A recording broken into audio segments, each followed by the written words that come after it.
at least I'm coming across as sounding, a little bit a sense of inevitability about the outcome of this series. It is just one game, but I'm wondering if it just maybe because it's Chris Paul and it just feels like it's his time.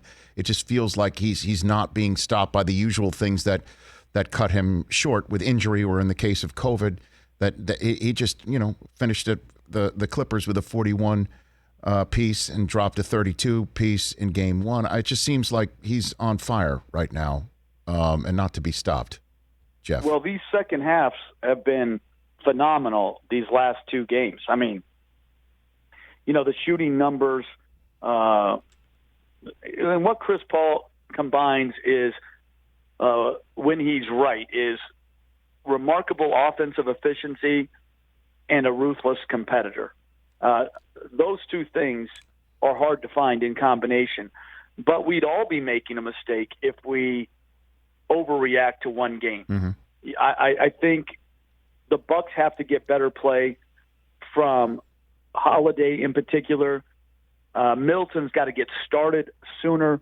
The closeout game against Atlanta and last night, very, very below average first halves and then great second halves. He's got to get started quicker.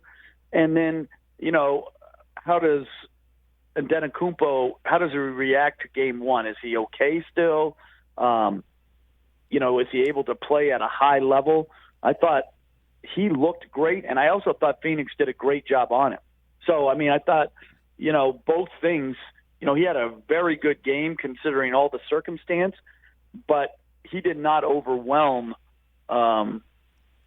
Phoenix at all. I thought their defense was rock solid when it came to Giannis.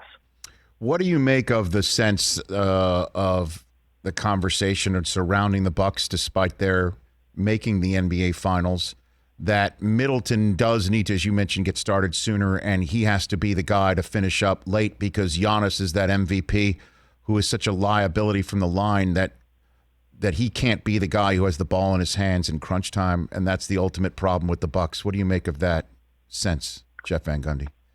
Well, I think in one possession games, which a lot of times in the regular season, when you're as good as the Bucks are, you're playing from ahead, right? So a shot here, a missed free throw there, you can overcome that. But if you're in hard-fought one-possession playoff games, what you try to do with your roster is play to your players' greatest strengths and hide their non-strengths. And I think obviously one of Giannis's non-strengths is his free throw shooting.